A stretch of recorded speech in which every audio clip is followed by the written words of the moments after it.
Inakala ng lahat na siya ay isang kawawang ulilang hindi na binalikan ng mga magulang, ngunit siya ay nagsanay upang maging pinakamalakas na spirit warrior. Si Liang ay isang uslak na naninirahan sa mahikal na mundo ng mga mapanganib na espiritu, kasama ang kanyang amang si Cao, na tagapagtanggol at pinuno ng lugar, pati ang inang kakapanganak lang sa kanyang kapatid na si Yan dahil ang kanyang amay hindi nakapagpigil. Tulad niya, ang kapatid ay wala rin talagang silbit, walang espiritual na enerhiya. Dahil dito, hindi lang ang kanyang ama kundi pati ang kanyang ina ay umalis sa kalagitnaan ng gabi't di na bumalik. Iniisip niyang babalik rin ang mga ito, ngunit dahil mga uslak, hindi na sila muling nagpakita. Bukod pa rito, ang uslak na si Lu ang naging bagong pinuno ng lugar na kinamumuhian ang mga bata, kung saan di naglaon ay sinampal nito si Liang ng walang habas. Inihayag niyang siya ang bagong pinuno ng kalye, at sinammon ang espiritong si King upang sindakin ang bata. Sinabi niya kay King na ihagis ang bata sa bangin, dahil ito'y walang pakinabang, ngunit nalaman niyang may natatago pala itong kapangyarihan.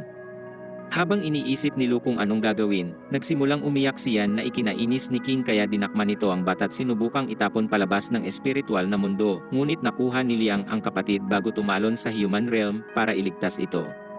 Nanuluyan sila sa ilalim ng tulay at nagnanakaw mula sa mga tindahan upang mapakain ang kapatid. Ngunit nalaman ito ng kapitalistang may-ari, kaya't ipinadala niya ang assistant upang kunin ang mga bata. Ang assistant na si Eta ay natagpuan ang taguan sa tulay, at nagawa niya itong kumbinsihin na hindi siya kaaway. Inalok niya itong dadalhin sila sa ampunan, ngunit tumanggi si Liang. Nagawa niyang makaligtas sa kung anong paraan, ngunit isang araw ay nagkasakit si Yan. Dinala ni Liang ang kapatid sa ospital, ngunit gaya sa maraming lugar, tumanggi ang doktor na gamutin ito hanggat wala siyang pera. Dahil wala ng opsyon, pumunta si Liang kay Eta para hilinging dalhin sila sa ampunan. Doon ay naranasan ni Liang ang malasakit, ngunit napansin niyang nawawala ang kapatid, kaya lumabas siya upang hanapin ito. Lumalabas na binenta siya ni Eta sa isang mayamang uslak at tinapon ang kapatid na si Yan sa basurahan, kung saan nararapat ang mahihina. Nagalit si Liang, ngunit pinatahimik lang siya ni Eta at binigay sa bago niyang among inutos sa katulong na bugbugin siya hanggang mapasunod ito. Sa kabila nito, tumanggi si Liang na talikuran ang kapatid, at nagising ang guardian spirit na si Eugene na nasa loob niya. Umalis siya sa bahay at natagpuan si Eta, bago ito porsahing sabihin ang lokasyon ng kapatid at kunan ng pera. Nang makita ang kapatid, agad siyang tumakbo sa ospital para ibato ang pera sa mukha ng doktor, at iutos na agad nitong gamutin si Yan. Makalipas ang 4 na taon, makikitang lumaki na sila Yan at Liang. Nagpapatakbo na sila ng sariling kartel, at nambubugbog o nanginikil ng mga bully sa tulong ni Eugene. Umangat na rin ang kanilang pamumuhay bagamat wala pa ring tahanan. Isang araw, naisip ni Liang na may kapangyarihan na siyang bawiin ang kanilang lugar, kasama si Yan, ngunit natuklasan nilang ang Demon Street ay napuno na ng masasamang espiritu't ginugulo pati ang mga inosenteng kaluluwa. Gusto ni Yan na maging bayani, at sinubukang iligtas ang babaeng ginagambala ng multo, ngunit nagalit lang ito, kaya napilitan si Eugene na iligtas ang uslak. Hiniling ni Liang sa babae na tignan ang pangit na kapatid, habang hinaharap nila ni Eugene ang multo. Ginamit nila ang ilang combo upang paatrasin ang multo, at ito na may nagtapon ng napakalaking bato sa kanila.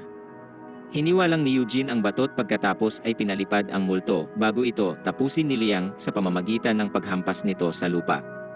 Nakarating ang balita kay Lu at hinuli silang dalawa sa gate ng Demon Street, kasama ang isang hukbo ng mga multo. Sinabi ni Liang kay Yan na magtago bago harapin si Lu. Sinammon ni Lu si King at sumalakay, ngunit pinigilan siya ni Eugene gamit ang lahat ng lakas, pero hindi ito sapat laban kay King, kaya siya'y bumagsak. Tumawa si Lu sa pagiging malaki niyang talunan, at ibinunyag na ang mga magulang nito'y pinatay ng napakalakas na espiritu. Nanlumo si Liang at nanatili roong nakalugmok, kung saan muli siyang binenta sa amo ni Lu na si Santong, habang siya naman ay nagtago kasama ang espiritu dahil wala siyang silbi. Nagawa ng babaeng panatilihin siyang ligtas mula sa mga multo sa paligid, ngunit dahil sa labis ring pagkabalisa, siya'y nagsimulang lamunin ng kadiliman. Samantala, dinala ni Santong si Liang sa Death Island, kung saan ang mga bata mula edad na 5 hanggang 18 ay nag-aaral na kontrolin ang mga guardian spirit. Walang oras si Liang para dito, kaya tumalon siya sa dagat upang tumakas, ngunit hindi marunong lumangoy ang talunang ito. Niligtas ito ng gurot na natili siya roon, kung saan may nakasalubong siyang mga bully. Sinubukan niyang tawagin si Eugene upang harapin sila, ngunit walang nangyari dahil ang mga espiritual na kapangyarihan ay hindi gumagana roon. Sinimulan siyang bugbugin ng mga bully, ngunit ang batang may puting buhok na si Liu ay dumating at tinawag ang tatlo niyang guardian spirit upang takutin ang mga bully. Nalaman ni Liu na si Liang ay gustong tumakas sa isla upang protektahan ang kapatid kaya inalok niya ito ng tulong. Umakyat sila sa tuktok ng tore sa isla kung saan ipinakita ni Liu na ang tanging paraan upang makatakas sa lugar ay pagtalon sa dagat mula sa taas dahil ang lugar ay hindi totoo at ang tunay na mundo'y matatagpuan sa ilalim ng dagat. Nagtiwala si Liang sa bagong kaibigan at tumalon papunta sa dagat. Patuloy siyang lumubog bago makalabas sa tunay na mundo kung saan niligtas siya ng isang mangingisda. Sumabay siya sa isang truck pabalik sa Demon Street at naisip na makikitang muli ang kapatid kung saan si Lu ay isa ng diktador at pinupuwersa ang mga normal na espiritong maging alipin. Nang sila'y mawalan ng pag-asa at naging multo, pinaglaban niya ang mga ito't pagkatapos ay nilagay ang pinakamalalakas sa kanyang hukbo. Ang babae ay tinatago pa rin siya ng may matandang espiritu ang nagsumbong ng lokasyon nila kay Lu para lang sa barya. Natagpuan sila ng mga multo ni Lu kaya napuwersa siya na protektahan si Ryu, ngunit wala siyang silbit na sampal lang. Isang multo ang kumuha sa bata upang tapusin ito, ngunit dumating si Liang upang iligtas sila't sinipa ang multo. Habang humihingi ng tawad sa umiiyak na kapatid, pinabagsak naman ni Eugene ang lahat ng mga multo. Bigla nilang napansing may pumitik sa loob ni Ryu bago mapagtantong siya'y kinain ng kadiliman dahil sa kanyang mga takot. Sumugod ito kay Yan ngunit bago magawa yon, inutos ni Liang kay Eugene kontrahin ito. Tumanggi si Yan na maniwalang ang mabait na si Ryu ay naging multo at nagsimulang umiyak. Gusto ni Liang na tapusin na ang paghihirap nito, ngunit sinabi ni Yan na hindi niya hahayaan iyon. Sinabi ni Liang kay Eugene na pakawalan ang babae upang matuto ng leksyon ang kapatid. Nang si Yan ay subukang atakihin ito muli, napagtanto niyang tama ang kanyang kapatid. Pagkatapos, sinabi ni Liang kay Eugene na tapusin na ang paghihirap ng babae at sumunod ito. Ngumiti ang babae dahil sa purifikasyon, pero ikinadurog niyan ang nakita. Nang gabing iyon, gumawa sila ng libingan at nagtanim ng bulaklak doon. Sinisi niyan kay Liang ang kamatayan nito at sinabing kinamumuhian niya ito, si Eugene, at lahat ng mga spirit host. Ipinahayag niyang igaganti niya si Ryu at lalakas sa puntong matatalo na niya si Liang balang araw. Nirespeto ni Liang ang kanyang damdamin, at sinabing pareho pa silang mahina ngayon, kaya't nagpatuloy silang magsanay upang lumakas. Bumalik sila sa ilalim ng tulay at nagsimulang magsanay sa pamamagitan ng paggaya sa Dragon Ball at Naruto. Lumipas ang ilang taon at lumakas ang magkapatid sa kanilang mga pagsasanay, kaya naisip nilang handa na silang bawiin muli ang kanilang lugar. Narating nila ang Demon Street at sinagip niyan ang matandang lalaking binubuli ng grupo ng mga multo. Madali niyang pinabagsak ang mga ito gamit ang mga galaw, ngunit iniwan ang kanilang leader upang masabi nito kay Lu ang pagbabalik ng tunay na pinuno ng Demon Street. Nang malaman ito ni Lu, inutusan niya ang hukbong multo para harapin ang magkapatid. Nagpasya siyang sumali rin sa laban, ngunit pagdating niya roon ay tinalo na niyan ang lahat ng mga multong kanyang pinadala. Sinamon ni Lu si King at lumapit si Liang upang pabagsakin siya. Inutos ni Lu kay King na atakihin sila at tinawag ni Liang si Eugene nang hindi gumagalaw dahil na-master na niya ang espiritual na enerhiya. Binugbog ni Eugene si King at pinatumba naman ni Liang si Lu bago ito palayasin. Pagkatapos, dinala ni Liang ang kapatid sa kanilang tahanan at natuklasang ang mga pangalan nila ay naroroon pa rin. Biglang dumating si Lu doon para sa ikalawang round. Sinira niya ang isang piraso ng banal na punot kinain ito tulad ng ipinagbabawal na tsokolating lubusang nagpataas ng lahat ng kanyang stat. Pumasok siya sa Ultra Ego Mala Vegeta at muling sinamon si King upang atakihin ang mga bata. Agad kumilos si Eugene upang protektahan ang Master, ngunit mas malakas na si King at isang tama lang mula rito ay pinalipad sila. Nagawa ni Eugene protektahan ang Master habang si Yan ay nasa puno pa rin. Dumating si Lu para ituloy ang pag-atake at si Liang at Eugene ay sumubok lumaban, ngunit wala silang sapat na lakas kaya madali silang tinalo ni King. Kinuha ni Lu ang sugatang si Liang at binugbog siya, pero dumating si Yan at sinipa siya palayo para iligtas ang kapatid. Nagmadali si King sa kanyang master, na nagbigay ng oras kila Yan na makatakas. Hindi nasugatan si Lu pero galit na siya ngayon.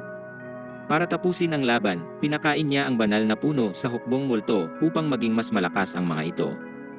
Isang makapangyarihang multo ang nakahanap sa magkapatid sa gate ng Demon Street. Agad umatake si Yan, ngunit walang silbi ang kanyang sipa, kaya kinailangan ni Eugene iligtas ang uslak. Gusto nang umalis ni Liang sa Demon Street, ngunit nakita niyan ang multong walang habas na namiminsala sa lungsod at mga espiritu. Naghayag siyang mananatili para iligtas ang mga tao at pinatahimik siya ni Liang nang sampalin siya nito. Kinuha't dinala niya si Yan sa gate na patuloy siyang tinatawag na duwag sa pagtakas. Gayunpaman, itinapon siya ni Liang palabas ng gate at sinabing ang pagprotekta sa Demon Street ay kanyang responsibilidad. Wala na siyang enerhiya at napalibutan pa ng grupo ng mga multot kahit si Eugene ay nanghina na rin matapos ang patuloy na pakikipaglaban. Nilampaso sila ng mga multot, tinali si Liang bago dalhin sa tahanan ni Lu na nagtanong kung nasaan ang kanyang kapatid.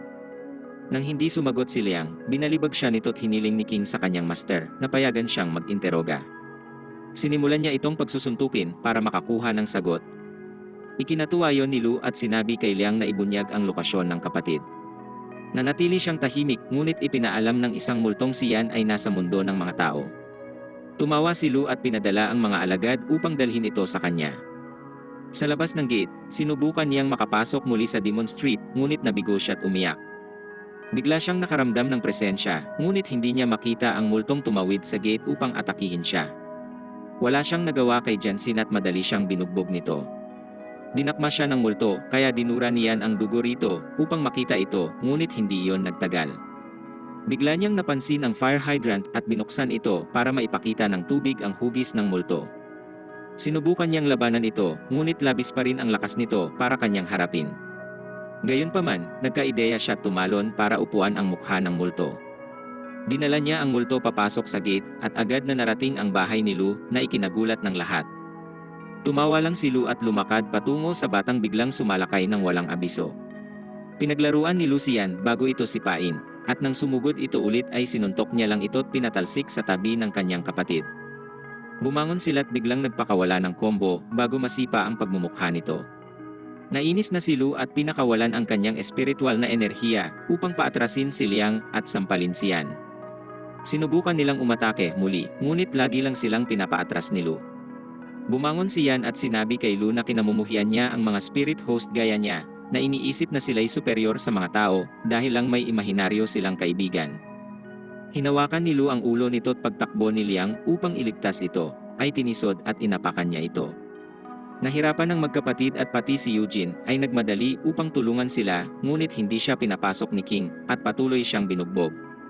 Tinawanan ni Lu si Yan at sinabing bibigyan niya ito ng pagkakataong patunayan ang galit sa mga spirit host. Binura niya ang alaala ni Yan at hindi na nito makilala si Liang ngunit nanatili ang galit niya rito. Dahil walang memorya, sumugod si Yan sa kapatid at binigay ni Lu ang kutsilyo upang padaliin ang mga bagay. Sinubukan ni Liang nagisingin ang kapatid ngunit walang epekto at kinuha nito ang kutsilyo. Sumalakay si Yan at iniwasan ni Liang ang atake bago ito sampalin ng malakas. Sinabihan niya itong gumising at hindi huminto kahit patuloy pa ang pagsugod sa kanya ni Yan. Hindi ito malabanan ni Liang ng buong lakas at ang magagawa niya lang ay tanggalin at itapon ang kutsilyong nasa kamay ng kapatid. Gayunpaman, sinipa niyan ang kutsilyo na muntik tumama kay Liang bago dumiretso sa banal na puno. Sa malapit, tinalo na ni King si Eugene, ngunit tumayo pa rin ito upang tulungan ang master. Ayaw ni Lu na makialam ito sa nangyayari, at inutos kay King na tapusin ang espiritu. Nagbigay si King ng babala kay Eugene, ngunit patuloy itong naglakad at hindi huminto kahit ang kanyang binti at likod ay tinamaan. Lumapit siya kay Liang ngunit biglang tumagos ang pana sa kanyang puso't siya'y napaluhod. Samantala, lubhang nasugatan si Liang dahil kay Yan at ito'y naubusan na ng dugo. Pinulot niyan ang kutsilyo upang tapusin siya, ngunit bago ito masaksak, bigla siyang huminto't umiyak habang nagtatanong kay Liang kung sino siya. Ngumiti si Liang at sinabing siya'y kanyang kapatid kaya naguluhan si Yan dahil hindi pa rin niya ito maalala. Sinubukang ipaalala ni Liang ang magaganda't masasamang sandali nilang dalawa. Naniwala si Yan sa kanya, ngunit biglang dumating si Lu sa likod nila't itinulak ang kutsilyong hawak ni Yan sa puso ni Liang. Nagulantang ang magkapatid sa nangyarit, ang puso niyan ay napuno ng sakit. Nilamon siya ng kadiliman nang biglang marinig ang kapatid na kinakanta ang himig noong siya'y sanggol pa lang at nang hawakan niya ang daliri nito, biglang bumalik ang kanyang mga alaala. Gayunpaman, masyado nang huli dahil namatay na si Liang at ang tanging nagawa na lang niyan ay umiyak. Sinabi ni Lu na manahimik siya at nang hindi ito huminto, sinubukan niya itong saktan. Nang hahatawin na niya ito, isang kidlat ng espiritual na enerhiya ang halos pumrito sa kanya, ngunit nasagip siya ni King. Hindi maunawaan ni Lu kung saan nanggaling ang espiritual na enerhiya dahil ang bata ay ordinaryong mortal lang ngunit malinaw ito sa dalawang guardian spirit. Napagtanto nilang ang dahilan kung bakit nakakatawag siya ng espiritual na enerhiya ay dahil ipinanganak siyang iba. Ipinanganak siyang may bihirang katawan ng mandirigmang maaaring magkaroon ng higit isang guardian spirit. Nang makita ito, napagtanto ni Eugene na kailangan nito ang ipinagbabawal na relic upang iligtas siyan. Binali niya ang mga pana na nakasaksak sa kanya at tumayo bago kunin ang kahon na kanyang hawak sa likod. Binuksan niya ito at lumantad ang maalamat na Yama staff na maaari lang mapagana sa pagsasakripisyo ng buhay. Nagliwanag ang staff at sinakripisyo ni Eugene ang lahat ng natitirang espiritual na enerhiya upang alisin ang selyo nito.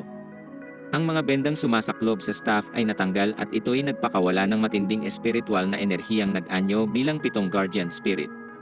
Ang espiritong si Shachu ay bumaba sa lupa at ipinahayag na siya'y maglilingkod kay Yan mula ngayon. Nagsimulang maglaho si Eugene at sinambit ang huling hiling sa 7 espiritu na bantayan ang batang lalaki para sa kanya. Nagpasya si Shachu at ang ibang mga espiritong ipahiram ang kanilang kapangyarihan kay Yan at ito'y sumigaw nang maramdaman niya ang kanilang kapangyarihan. Umaga na at hinimlay na niyan ang kapatid sa lupa bago tumayo upang ipaghiganti ito. Tinawag niya ang staff at sinamon si Shachu. Naglakad sila patungo kay Lu na nawalan na ng pag-asang manalo dahil sa kanyang nasaksihan. Pinadala niya si King upang atakihin ito, ngunit sinakmal ito ni Shachu, at sa paglapit niyan kay Lu ay sinuntok niya ito ng sobrang lakas na nagpalipad rito. Nagpatuloy siyan habang tangan ang staff na nagpapaliyab sa lahat ng nadidikitan nito. Nagmakaawa si Lu na huwag siyang lumapit ngunit patuloy siyang inatake niyan. Sinalag ni Lu ang mga suntok ngunit hinataw siya niya ng staff kasabay ng sipa. Hinabol niya ito sa ere at binigyan ng isa pang malakas na suntok na nagpatalsik sa kanya sa minibar. Nakakita si Lu ng basag na bote at inatake siyan, ngunit hinampas siya uli nito gamit ang staff. Pagkatapos ay pumwesto ito sa ibabaw upang basagin ang pagmumukha nito hanggang mawasak ang lapag. Nasunog ang bahay at nagbagsakan ang mga nasa paligid na nagpakawala sa masasamang espiritong kinulong ni Lu para sa mga eksperimento. Binuksan ni Lu ang gate at ang masasamang espiritu ay sumugod kay Yan pero nagpakawala siya ng kapangyarihan na nagpatalsik sa lahat ng ito kasama ng bahay. Nakita ni Shachu at King ang pagsabog kaya nagmadali sila sa bahay upang protektahan ang kanilang mga master.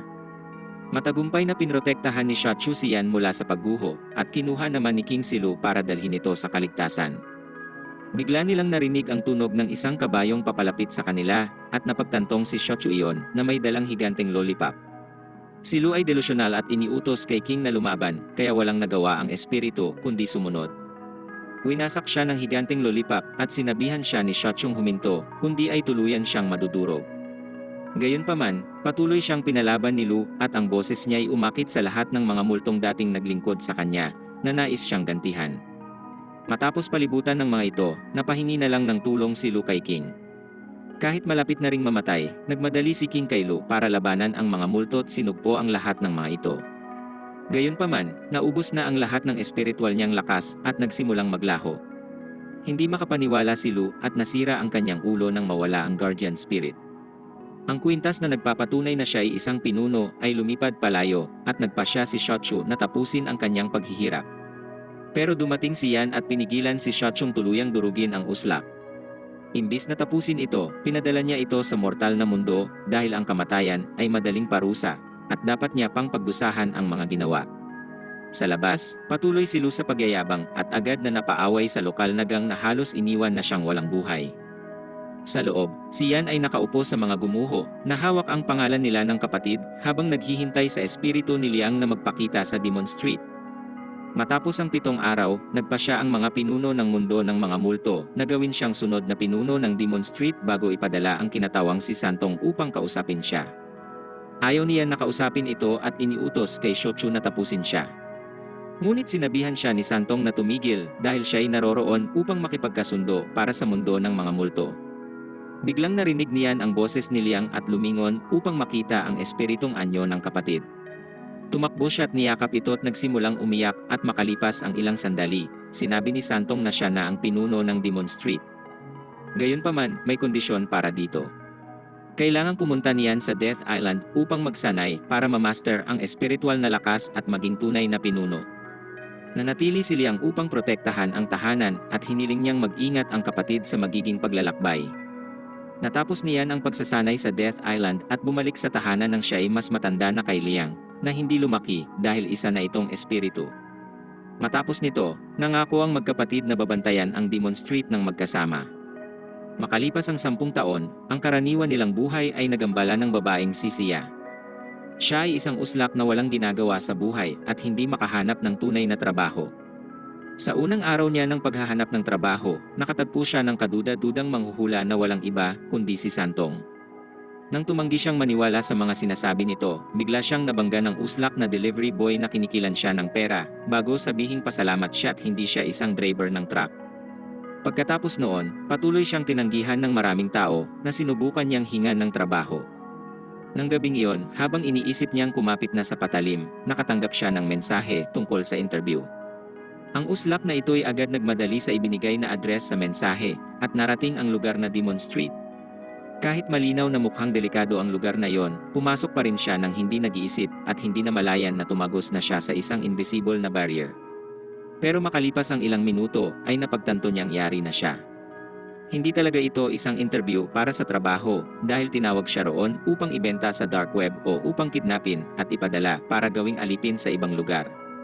Nagpanik siya at sinubukang tumakas, ngunit tila ang husay niya sa direksyon ay katulad ng kay Roronoa Zoro. Naligaw siya sa tuwid na mga kalye na parang isang uslak, at habang tinitingnan ang telepono, nabangga niya ang isang multo. Akala ni Sia na ito'y isang prop sa pelikula, ngunit bigla siyang sinugod ng multo, at sa kanyang pag-atras, nakita niyang napakarami ng mga ito. Napagtanto niyang katapusan na niya, at nagsimulang tumakbo't hindi namalayan na may nakapansin sa kanyang sitwasyon. Pinatid siya ng multo at nagsimulang lumapit upang tapusin siya, ngunit biglang may mga kutsilyong tumama sa ulo ng mga ito at sila'y bumagsak. Tumingin si Sia at nakita ang lalaking may hawak na malaking sandata pati ang kapatid nitong pinaglalaruan ang mga kutsilyo. Ang lalaking may malaking sandata ay walang iba kundi siyan na lumaki upang maging isang sigma, habang ang kapatid niyang si Liang ay ganoon pa rin. Tumalon siyan pababa at lumikha ng isang malaking apoy bago pabagsakin ang mga zombie sa kanilang paligid. Samantala, pumunta si Liang kay Sia at tinanong kung anong ginagawa niya sa Hell Street kung saan hindi pinapayagan ang mga ordinaryong tao. Sinabi niya rin na ang kapatid niya ang tagapangalaga at pinuno ng lugar na tumutugis sa mga multo gamit ang kapangyarihang apoy. Nang marinig ni Sia ang kanyang boses, bigla niya itong naalala dahil ito ang delivery boy noong umaga. Nakilala rin siya nito at nagsimula silang magtalo. Sinabi niya na kailangan nitong bayaran ang nasira niyang motor at kung wala siyang pera, dapat itong maghanda sa kapalit. Tinawag siya ni Sia na mapagsamantala bago makipagtalong muli, nang ang pinuno ng mga multo ay biglang dumating doon. Napansin ito niyan at lumapit upang harapin siya. Nagulat siyang ang boss ay mataas na level ng multo na kayang magsalita at sinabing ang kanyang hukbo ay naroroon upang sakupin ang lugar. Tumawa lamang siyan at sinabing kung sinusubukan niyang magpatawa ay itigil na niya. Inihayag niyang sa lahat ng Hell Street, ang Demon Street ang pinakadelikado. Siya ang pinuno ng lugar na yon at hindi niya basta-bastang hahayaan ang mga multong dumating at agawin ang kanyang teritoryo.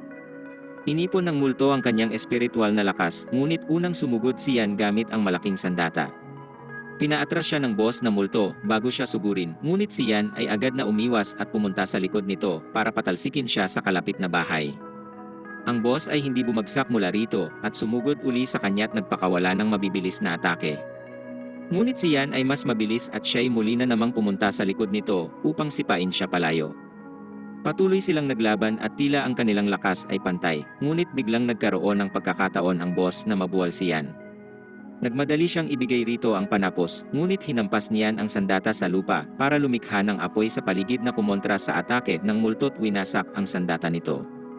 Agad na pumunta siyan sa likod nito bago siya atakihin ng direkta. Sobrang namangha si Sia na hindi niya maipaliwanag ang nararamdaman at siya naman ay nagyabang. Gayunpaman, hindi pa tapos ang laban. Isang malaking ahas ang sumulpot mula sa apoy at sumalakay para dalhin siya sa Pinamalas ng boss na multo ang kanyang panapos sa pamamagitan ng pag-transform ng braso sa isang ahas upang atakihin siyan para maging lamang sa laban. Patuloy siyang sumugod at pinaatras ito, ngunit hinawakan niyan ang ahas at winasiwas ito na parang maruming basahan na dapat nang itapon. Pinatalsik niyan ang boss na multo sa gusali, ngunit nagpabaya ito sa kanyang depensa. Ang ahas ay sumalakay mula sa lupa, at nang tangkain niyan na umiwas sa atake nito, ang multo ay sumugod mula sa itaas. Nagmadali ulit ang boss na multo sa kanya. Sinipa niya ito, inatake gamit ang ahas, at hinatak sa 3 palapag ng konkreto. Iniisip ng boss na multong siya'y nanalo na, at inihayag na siya na ang boss ng rehiyong iyon dahil siya ang may pinakamalaking ahas. Sunod niyang inutos sa mga alagad na tapusin ang babae at lalaki, kaya naisip ni Sia na talagang katapusan na niya. Bigla niyang narinig ang boses niyan mula sa guho na parang bangkay na muling bumangon. Tumayo siya at sinabi sa boss na ang mga pinuno ng mundo ng mga multo ay pinili ang mga tao bilang tagabantay ng mga Hell Street dahil may kakayahan silang bumuo ng kontrata sa mga Guardian Spirit at sa tulong nito ay hindi sila matatalo. Sinabi niya na ayaw niyang gamitin ito, ngunit ngayoy wala ng ibang opsyon kundi ilabas ang kanyang Guardian Spirit. Sinamon niya ang espiritong si Shochu, ang malaking naglalagablab na kabalyero na may malaking lollipop. Iniutos niyan kay Shochu na tapusin ang multo, at agad niyang dinurog ito gamit ang mabigat na sandata. Ang epekto ng atake ay napakatindi na sinira nito ang kalye, pinabagsak ang lahat ng multo sa daan, at lumikha ng balon ng lava sa ilalim. Ang natirang mga multo ay sobrang natakot, at nang ihayag niyan na ang kalyeng iyon ay kanyang teritoryo, lahat sila'y sumamba sa kanya. Nawalan ng malay si Sia pagkatapos ng lahat ng ito at napanaginipan niya ang mga matang napapalibutan ng kadenang nakatingin sa kanya. Nagising siya sa malamig na pawis at napansin na nasa Hell Street pa rin siya. Nagpanik siya at nagtanong kung patay na ba siya, ngunit sinabi niyan na hindi pa. Ipinaalam niya na bawat Hell Street ay pinoprotektahan ng espiritual na barrier na hindi mapapasok ng karaniwang tao.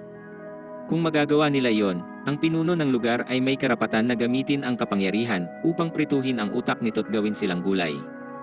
Ginamit niyan ang kapangyarihan at nakakatakot na lumapit kay Sia, na nangangakong magiging marahan. Siya'y nanginig sa takot at nakiusap na tigilan ito nang biglang sabihin niyan na may kaso kung saan ang mga tao ay maaaring pumasok sa Hell Street kung sila ay mga spirit host at maaaring umugnay sa mga guardian spirit.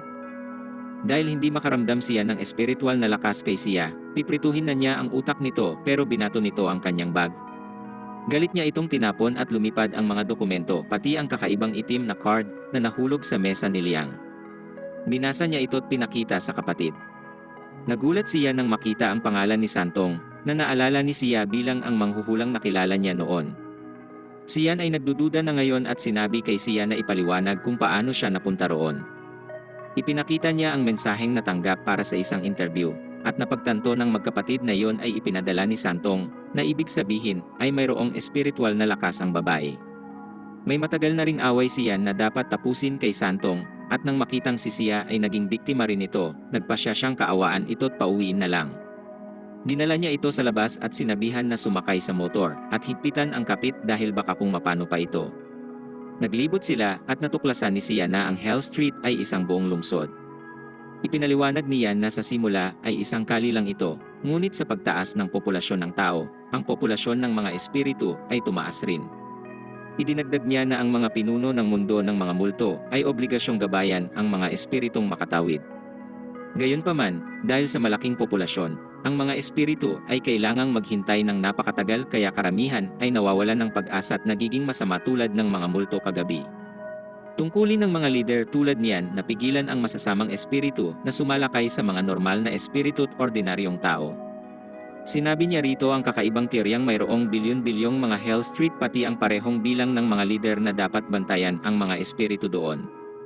Tinanong ni Sia ang tungkol sa malaking espiritu na kanyang sinamon kaya tinawag uli ito niyan upang magpasikat sa kanya. Lumabas si Shochu na nakasakay sa napakalakit nagliliyab na kabayo na parang si Ghost Rider. Sinabi niya na tanging mga taong may malakas na guardian spirit lang ang maaaring maging leader ng Hell Street at sila rin ang prioridad na makapasok sa kabilang buhay. Dahil dito, ang mga karaniwang tao ay kailangang manatili at maghintay sa napakahabang mga pila. Dito'y bigla niyang pinahinto ang motor dahil maraming mga multong gumagala sa lugar. Sinabi niyan kay Sia na ang Hell Street ay nasa paligid ng burol na kanyang tahanan at sa kanilang paglayo dito ay mas mataas ang tsansang makatagpo sila ng multo. Pinaalala niya ritong higpitan ang kapit ng bigla niyang sagasaan ang mga multo at kaliwat kanan itong pabagsakin. Sumunod si Shochu sa kanya para tapusin ang mga multong pinapabagsak ng kanyang master. Biglang kumaliwa si Yan at pumasok sa isang kalye na kasing lapad lang ng mga banyo sa eroplano. Bahagya lang nakatawid ang motor sa makitid na kalye bago lumipad sa ere at lumapag sa isang hagdan. Malamang ay natutuwa rito si Yan dahil sa mahigpit na pagkapit ni Sia habang nasa hagdan bago magpa siyang salpukin ng diretso ang pader sa kanilang harapan. Natakot si Sia dahil walang kabuluhan ang ganitong klase ng pagpanaw. Ngunit nagkataon na kagaya ito ng Harry Potter, at ang motor ay tumagos sa pader patungo sa mortal na daigdig. Hinatid siya niyan sa bahay, at hindi ito masaya sa simpleng pasasalamat lang dahil may iba itong iniisip. Nag-aatubili niyang binayaran ito bago magtanong kung si Santong ba na nagpadala sa kanya roon ay isa ring pinuno at sumagot siya na hindi. Si Santong ay ipinadala sa human realm ng mga pinuno ng mundo ng mga multo para humanap ng mga taong maaaring maging mataas na level na spirit host. Iniisip ni Sia na hindi siya espesyal, ngunit may sinulat siyan sa kanyang palad at ipinakita rito. Nabasa niya ang kumikinang na letra, ngunit hindi ito nakita ng dumaang estudyante. Ipinaliwanag niya na ginamit niya ang kapangyarihan upang isulat iyon, at malalakas na spirit host lang ang makakakita noon. Naniniwala rin siyang may malakas na guardian spirit na natutulog sa loob ni Sia. Kahit hindi niya ito napapansin, di magtatagal ay ipapakilala ng espiritu ang sarili sa pamamagitan ng kakaibang panaginip. Matapos nito, sinabihan niya si Sia na huwag nang pumunta sa Demon Street dahil wala na siyang kinalaman sa kanila ni Santong. Wala siyang pakialam kung ipinadala ito ng mga pinuno ng mundo ng mga multo dahil ang mahalaga lang sa kanya ay ang teritoryo niyang Demon Street. Hindi maipaliwanag ni Sia ang naramdaman matapos nito at napatingin na lang sa pag-alis niyan. Nang gabing iyon, ang tanging iniisip lang ni Sia ay mayroon siyang malakas na guardian spirit ngunit maaaring hindi niya ito kailanman makita. Hindi siya mapakali at nagpa siyang maghanap ng paraan upang gisingin ang guardian spirit ngunit lahat ng kanyang nakita ay mga walang kaugnayan na scam lang. Sa kabila nito, nagpa siya pa rin siyang subukan at nagsimulang kumilos ng kakaiba sa salamin. Iniisip niyang siya'y mahikal na babae at tinawag ang guardian spirit ngunit natural lang na walang lumabas. Sinubukan niya ang lahat mula sa mga litanya ng mga superhero hanggang sa expecto patronum ngunit nagresulta lang ito sa wala. Bumagsak siya sa kamang dismayado sa pagiging talunan na hindi makagawa ng tama bago magsimulang mangarap tungkol kay Yan. Nakakuha siya rito ng ideya at napagtantong maaari siyang turuan nito kung paano tawagin ang guardian spirit. Dahil isang uslak, pumunta siya sa Demon Street sa kalagitnaan ng gabi. Buti na lang at nagising ang kanyang utak mula sa bakasyon, at dahil natakot na baka muli siyang atakihin ng mga multo, nagpasya siyang huwag nang pumasok doon.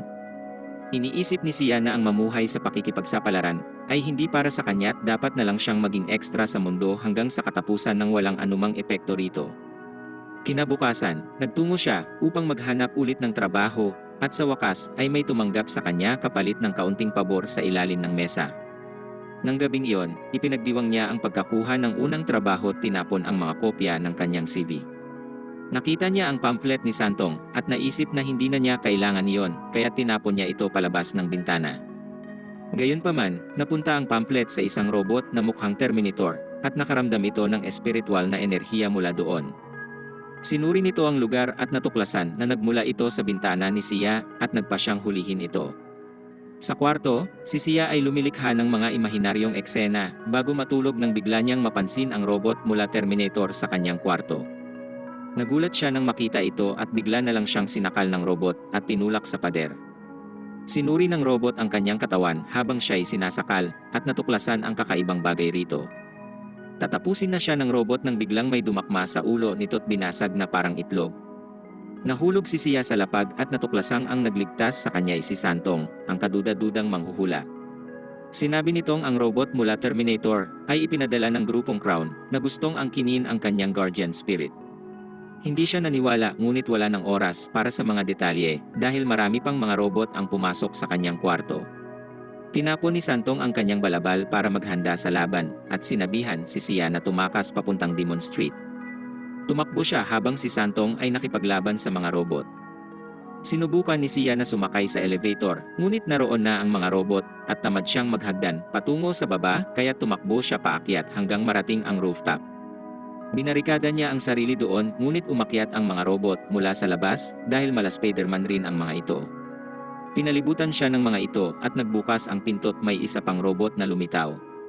Swerteng mabilis itong pinabagsak ni Santong bago atakihin ang iba pang mga robot upang iligtas si Sia. Gayunpaman, masyadong maraming mga robot para kanyang labanan at sila ni Sia ay naipit sa gilid ng rooftop. Nagtanong siya kung ano nang gagawin nila ngayon at tinulak lang siya nito pababa habang umaasang hindi siya mapupunta sa kabilang buhay.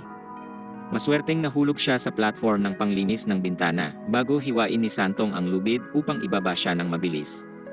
Dahil rin hawak nito ang lubid, hindi siya namatay mula sa pagbagsak.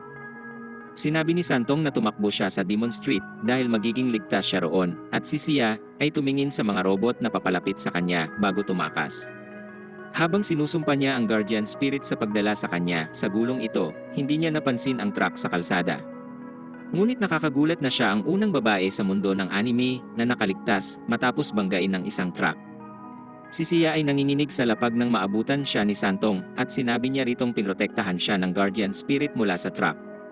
Matapos nito, narating nila ang tahanan niyan sa sentro ng Demon Street at sinabi ni Santong kay Sia na yon ang pinakaligtas na lugar para sa kanya.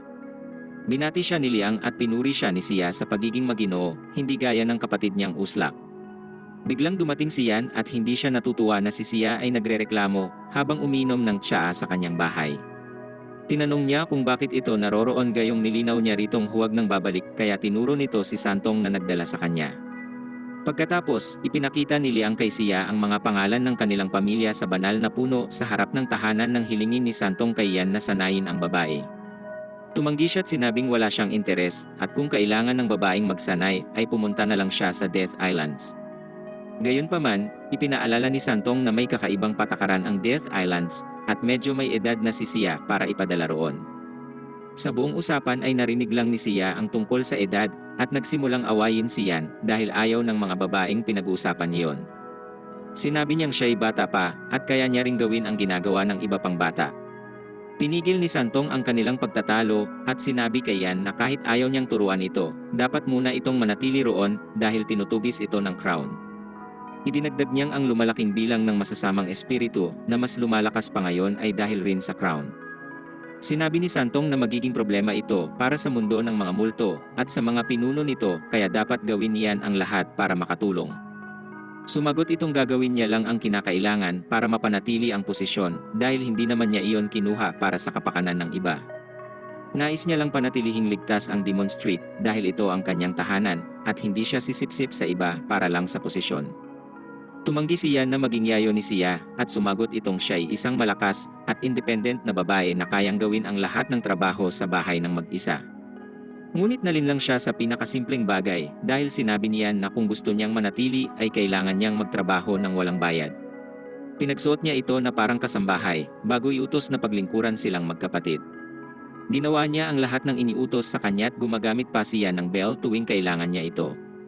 Nais niya ring gawin ito ang kanyang mga delivery para matutulog na lang siya buong araw ngunit hindi pumayag si Sia. Sinabi rin ni Liang na delikado ang pagpapadala kay Sia sa mundo ng mga tao, lalo na't hinahanap pa ito ng crown. Dito'y nagpasya si Yan na hindi na ito ipapadala sa labas, ngunit tinawag pa rin niya itong aksaya sa espasyo. Nagalit si Sia sa narinig at pinunit ang uniforme bago sabihing bibigyan niya ito ng pera kung iyon ang gusto niya. Naging sakim si Yan at nagpasyang singilin siya ng mataas na upa, ngunit wala siyang ideya sa mga upa sa kanyang lungsod at humiling ng 100 kada buwan. Nagulat si Sia at binigyan pa ito ng 200 at sa pagtanggap nito, biglang lumambot si Yan at nagsimulang maglingkod sa kanya. Nabaliktad na ang sitwasyon at ngayon si Sia na ang gumagamit ng bell para utusan ito. Napagod siya nang matapos ang unang araw at tinawanan lang siya ni Liang sa pagbebenta ng kanyang katawan para lang sa 200. Pagkatapos ay tinanong niya kung bakit ito tinutugis ng crown, kaya tinawag nila si Santong upang magbigay ng sagot. Sumagot siyang ito'y dahil sa malakas na guardian spirit ni Sia pati elixir ng pagkabuhay na hawak ng espiritu. Ang elixir ay maaaring bumuhay ng mga patay at sinabi ni Santong kay Yan na kung tutulungan niya si Sia na masamon ang guardian, maaari siyang bigyan ito ng ilang patak para ibalik ang mga taong gusto niya. Hindi nagtitiwala si Yan kay Santong ngunit naisip niyang baka maganda ang kalabasan nito. Kinabukasan, ginamit ni Sia ang bell sa pagbangon para bigyan siya ng masahe niyan, ngunit hindi ito dumating kaya lumabas siya at nakita itong nakatingin sa puno. Tinanong niya kung hindi nito naririnig ang bell pero binato nito ang tumpok ng mga basahan at sinabi na magsisimula na ang kanyang pagsasanay ngayon. Agad niya itong dinala sa ilalim ng tulay kung saan siya dating nanirahan. Sinabi niyan kay Sia na pigilan ang hininga sa ilalim ng tubig, ngunit agad itong kinapos ng hangin matapos lang ang ilang segundo. Sinubukan niyang idahilan ang kasarian, at sinabing hindi kayang magpigil ng hininga ng mga babae ng ganoon katagal, ngunit alam niyan na maraming patunay na kaya nila itong gawin. Sinabi niya ritong tigilan ang pagrereklamo't sumunod kung gusto niyang tawagin ang guardian spirit. Ang susunod na pagsasanay ay pagdadala ng mabigat sa kanyang likod, at pagkatapos ay tinuruan niya itong kagatin ang daliri tulad ng ginagawa sa bawat anime kapag kailangan nilang magsummon ng isang bagay.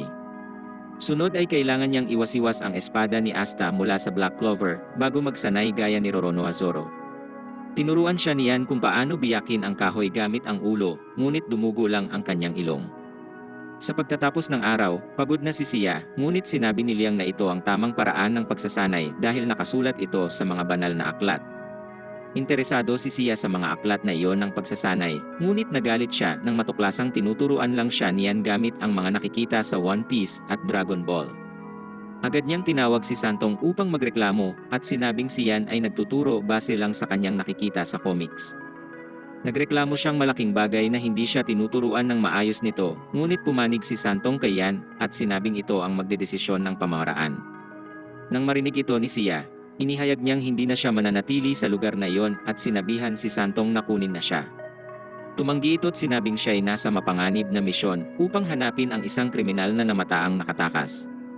Interesado si Yan sa kaso, at nang sabihin ni Santong na ang pangalan ng kriminal ay Long daw, ang magkapatid ay parehong naapektuhan dahil ito ang responsable sa pagkamatay ng kanilang mga magulang. Pinakalma sila ni Santong dahil hindi tiyak na ito nga ang namataan, at hindi nila mahahanap ang tunay na Long daw kahit subukan nila. Umalis na siya matapos nito, at naiinis si Sia dahil wala itong ginawa para sa kanya. Ayaw niyang maniwala sa mga sinasabi niyan dahil puro lang ito satsat na lahat ay maaaring makamit sa paniniwala sa mga layunin. Ngunit sawa na rin ito sa mga reklamo niya at sinabing ang taong hindi kayang maniwala sa sarili ay hindi rin kayang maniwala sa iba. Ayaw niyang tumulong sa mga walang pag-asang tulad nito, at nagulat si Sia dahil wala pang nagpamukha sa kanya ng realidad sa nagdaan na panahon. Nang gabing iyon, wala siyang ibang maisip kundi siya nang bigla niyang marinig ang malakas na ingay. Tumingin siya sa bintana at nakita ang usok na umaangat mula sa lungsod bago tingnan kung anong nangyayari. Sinabi ni Liang na ito ay pag-atake mula sa masasamang espiritu at sinabi sa kanyang sumama upang makita kung paano ito harapin dahil bahagi rin ito ng pagsasanay. Sinabi niyan na hindi na kailangang isama ang walang silbing tulad niya bago umalis kasama si Liang sa kanyang motor. Galit na talaga si Sia kaya't nagpasya siyang sumunod dahil sa inis. Narating niyan at Liang ang lugar ng insidente, natangan ang malaking sandata. Tumalon siya at sinamon ang guardian spirit na si Shachu, at sinimulang lampasuhin isa-isa ang mga multo. Pagkatapos, tumalon si Yan sa eret naglunsad ng malakas na atake sa mga multo at pinakita ang Oppenheimer. Sa kanyang pagbaba, ang apoy ay nawalat isang multo ang sumubok umatake, ngunit tinapos ito ni Liang gamit ang punyal. Sumali siya sa kapatid at sinabing ang level at bilang ng mga multong umaatake sa kanila ay dumarami. Sinabi ni Santong na may kinalaman ito sa crown, at naisip ni Liang na sila'y nagsasagawa ng eksperimento upang suriin kung gaano kalakas ang depensa ng Demon Street. Sinisi niya ng lahat kay Sia bago harapin ang sunod na bugso ng mga multo at di naglaon ay dumating rin si Sia at nakita siyang lumalaban. Nang hindi na naman niya maipaliwanag ang nararamdaman, lumapit si Liang at sinabing noon, ang kapatid ay hindi ganito kalakas at wala rin ang malakas na si Shachu sa kanyang tabi. Biglang may multong sumulpot sa likod nila at pinabagsak ito ni Liang sa isang suntok bago sabihin kay Sia na ang laki ng katawan ay walang kinalaman sa tunay na lakas. Pinulot niya ang espada ng multong kanyang pinabagsak at inatake ang mga nakapaligid upang ipakita kay Sia na ang tunay na lakas ay nagmumula sa paniniwala sa sarili.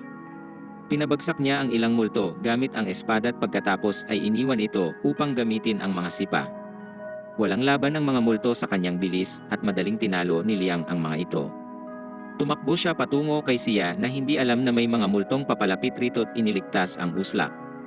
Sinabihan niya itong kung maniniwala siya sa sarili at magpupursigi, maaari siyang lumakas sa kahit ano pang pamamaraan. Tila ang Riz ay dumadaloy sa pamilya dahil kahit sa batang anyo ni Liang ay may kakaiba ring naramdaman si Sia. Di nagtagal, tinapos niyan ang lahat ng multo at nagwakas na ang gabi. Kinabukasan, buong pusong sinimulan ni Sia ang pagsasanay, at ngayoy napipigilan na niya ang hininga ng higit sa 3 minuto. Natuwa si Yan dito't ipinahayag na handa na siyang magpraktis ng pagsamon ng Guardian Spirit. Maya-maya, habang si Sia ay nasa meditasyon, nakita niyang muli ang selyado niyang Guardian Spirit at nang subukan itong lumapit sa kanya, natakot siya at nawala sa konsentrasyon. Nandun si Liang upang magbigay ng suporta at nagtanong kung kumusta ang pagkikita nila ng Guardian Spirit. Sumagot siyang ang espiritu ay tila mainit ang ulo at nagtaka si Liang roon. Ipinaliwanag niyang ang mga Guardian Spirit ay kadalasang nagpapakita kapag ang Master ay nasa panganib at naalala ni Sia kung paano siya nailigtas noon mula sa truck. Naisip niyang siguro ay may nagawa siya para magalit ang espiritu at nagpa siyang tanungin si Yan tungkol roon. Napansin niya ring si Yan ay madalas wala sa bahay noong mga nakaraang araw at sinabi ni Liang na dahil hinahanap nito ang kriminal na si Long Dao. Nag-iikot si Yan sa buong lungsod upang makipag-ugnayan sa iba pang leader kung may impormasyon sila tungkol kay Long Dao. Isa sa mga leader na maganda ang relasyon sa kanya ay nagsabing wala itong narinig tungkol sa kriminal, ngunit pinayuhan niya itong huwag nang habulin yon dahil ang kaso ay nasa jurisdiksyon ng mundo ng mga multo. Pero si Yan ay walang interes sa mga patakaran at otoridad kaya patuloy siyang nagtanong sa parehong mga guardian at karaniwang tao kung nakita nila si Long Dao. Habang nagtatanong siya sa isang gasolinahan, isang miyembro ng Crown ang nagmamasid gamit ang isang robot. Naisip nitong iyon ang tamang panahon upang atakihin si Sia dahil wala ang bantay nito sa tabi niya. Ngunit biglang may truck na dumaan sa harap ng robot kung saan bigla na lang naglaho si Yan. Pumunta siya sa likod ng robot dahil napansin niyang sumusunod na yon noong una pa lang. Inalis niya ang ulo ng robot at napansin na pati si Santong ay nagmamasid sa malapit. Tinanong niya kung bakit sumusunod ito imbis na hanapin si Long Dao kaya sumagot itong ginagawa na kasi niyan ang trabaho niya. Pinatay ni Long Dao ang mga magulang niyan at iniwan siyang malabatman menos ang kayamanan at ngayoy gusto niyang maghiganti rito. Sinabi ni Santong na wala pang nakakahanap rito sa loob ng mahigit 1 dekada at bukod pa roon, wala ring tiyak na ebidensya na ito talaga ang tumapos sa mga magulang nila. Dahil dito'y gusto niyang mag-focus si Yan sa pagprotekta kay Sia sa Crown dahil desidido talaga silang tugisin siya. Naniniwala si Santong na baka makahanap ang mga ito ng paraang pumasok sa Hell Street ng walang espiritual na kapangyarihan, kaya para alamin ang binabalak nila, nagpasya siyang i-hack ang kanilang sistema. Nakakonekta siya sa opisyal mula sa Crown na maraming alam tungkol sa pagtakbo ng Hell Street.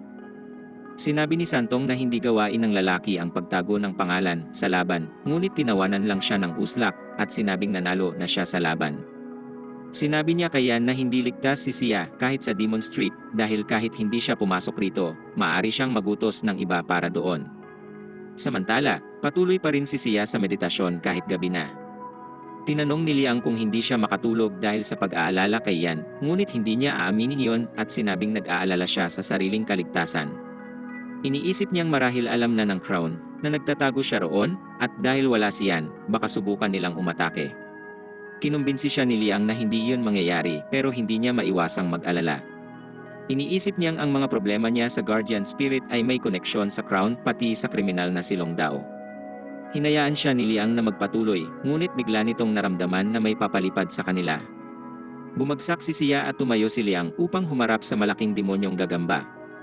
Sinabihan niya ang babaeng tumakbo sa bahay at hayaan siyang protektahan ang lugar, ngunit nagpumilit itong manatili. Gayunpaman, isang atake mula kay Liang ang humiwa sa bato sa likod niya, kaya mabilis siyang tumakbo pabalik sa bahay. Inatake ng demonyong gagamba si Liang, na tumalon para iwasan ito't pagkatapos ay binato ang mga kumikidlat na kutsilyo rito. Tumama sa demonyo ang mga kutsilyong may malakas na kuryente, ngunit hindi ito sapat para magdulot ng malubhang pinsala. Nagpakawala ang gagamba ng web kay Liang na umiwas dito pero nalaman niyang mas matalim at mas malakas pa ito sa espada nang hiwain nito ang pader. Nang mahati ang atensyon ni Liang dahil kay Sia, naglabas uli ang gagamba ng web na pinili niyang harapin. Sinugod niya ito't pinunit gamit ang kutsilyong kumikidlat bago atakihin ang gagamba, ngunit sinampal lang siya nito palayo. Sinubukang tumulong ni Sia, ngunit naipit ito sa mga web at ang nanonood na opisyal ng Crown ay tumawat inisip na tiyak na ang kanyang panalo. Sinabi niya na masyado pang maaga para magdiwang dahil sa mga desperadong sitwasyon lumalabas ang tunay na lakas ng tao. Tumawa lang ang lalaki habang binabalot ng gagamba si Sia para siguruhing hindi ito makakapagtangkang tawagin ang kanyang Guardian Spirit.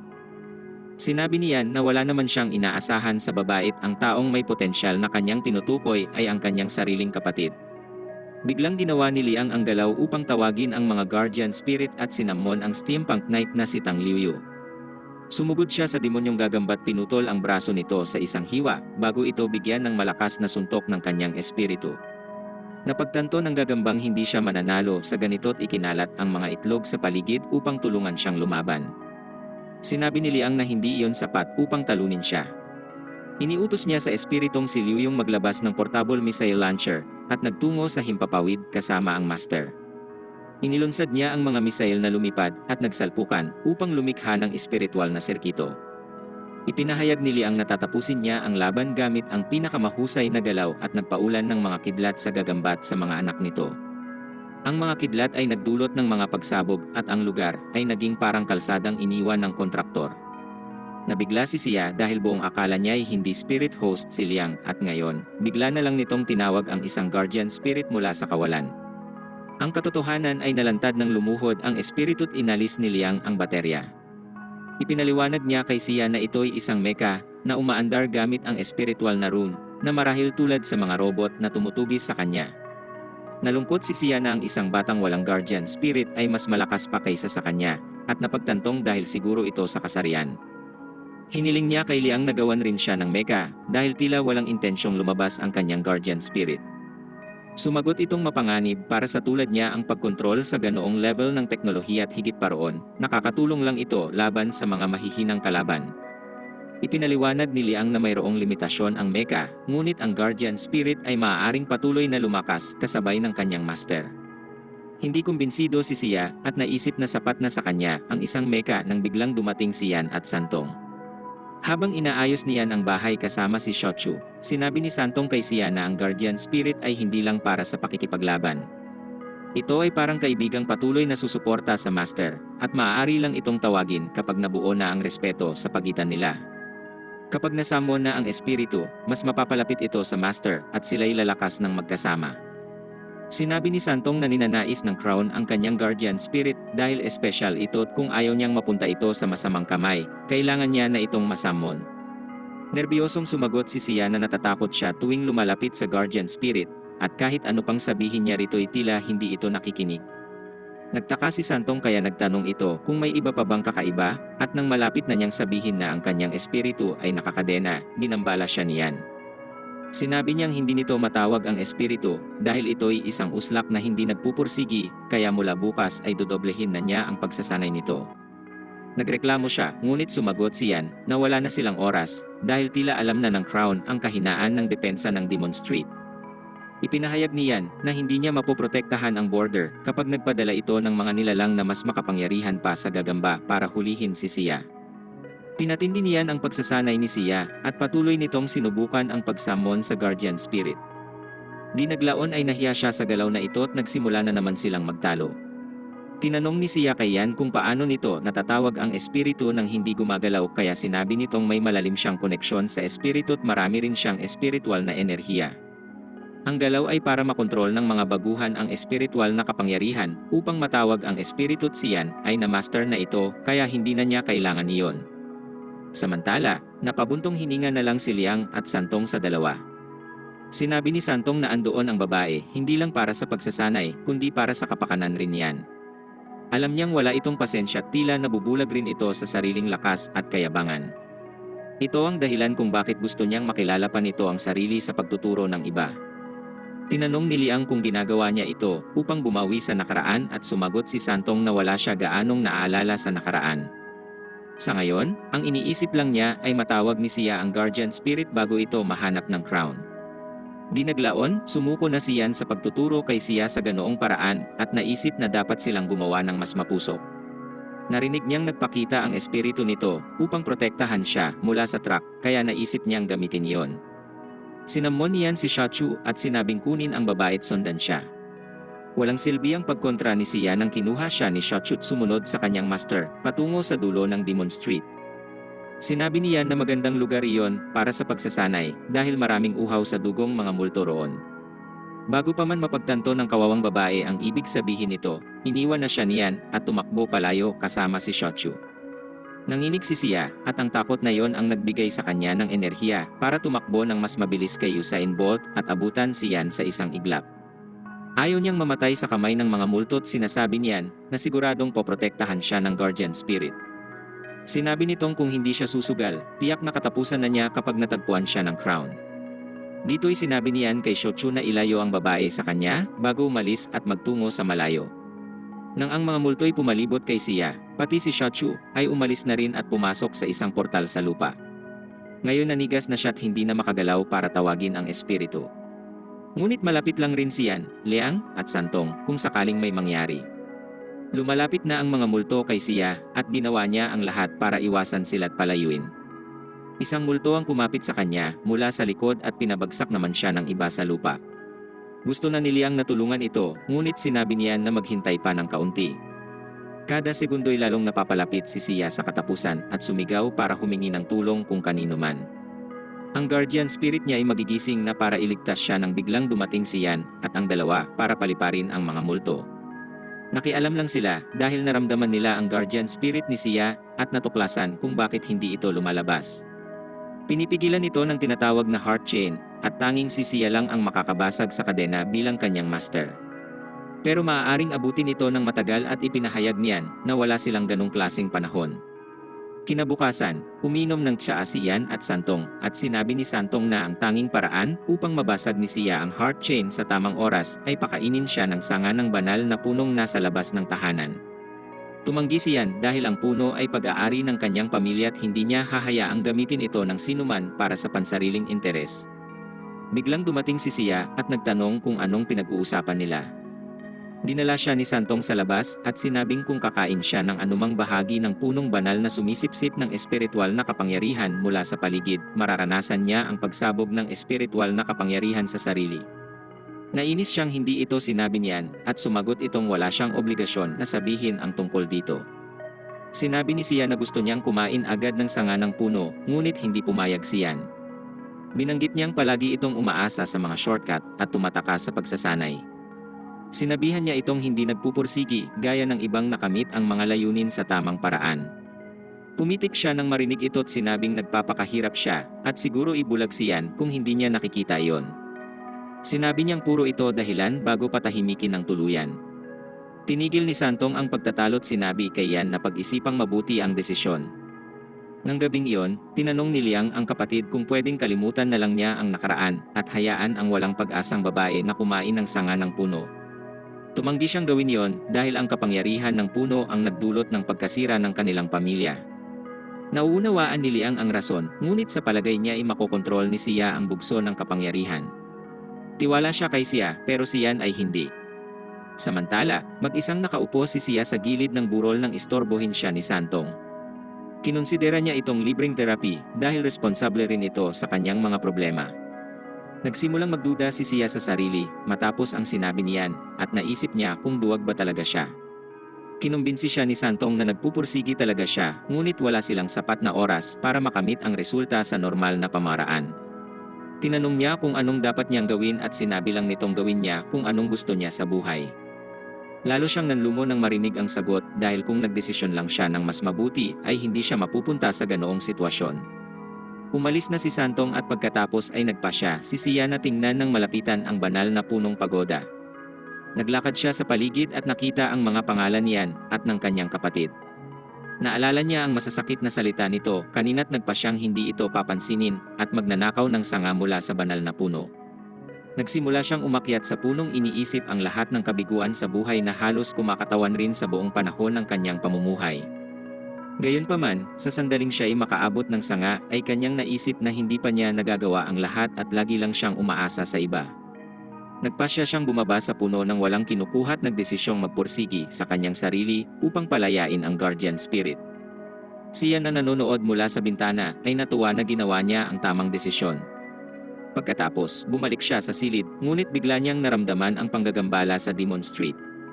Tumakbo siya palabas na sinundan ni Liang at pati si Santong ay dumating. Nakita nila ang portal na bumuka sa langit at nandoon ang lalaking mula Crown na gustong kunin si Sia gamit ang mga robot. Iniutos niya sa kanilang pasukin ang Demon Street at dalhin ang babae sa kanya anuman ang mangyari. Ang mga robot ay naminsala sa mga kalsada at ginulo ang bawat individual na hindi naniniwalang masasakop sila. Lahat ay tumakbo para sa kanilang buhay, habang si Sia at Liang ay nagtataka kung paano nakapagbukas ang crown ng portal sa langit. Sinabi niyan na hindi iyon mahalaga bago tawagin si Shachu at sabihan itong isara ang portal. Gusto rin ni Liang na sumali, ngunit sinabi niyan na manatili siya at protektahan si Sia. Si Yan at Shachu ay nagtungo kung saan ang mga robot ay namiminsala ng mga tao at agad pinabagsak ang mga ito. Walang laban ng mga robot kay Yan at ginamitan niya ito ng Stickman Legends combo para ubusin ang malaking bilang nito sa isang iglap. Dinaglaon ay nakalapit siya sa portal at habang tinitingnan niya ito ay nakikita niya na ang crown ay nakapasok sa Demon Street gamit ang isa pang Hell Street. Nang malapit na niyang dikitan ang portal para sirain ito, nakita niya ang isa pang portal na bumuka sa malayo.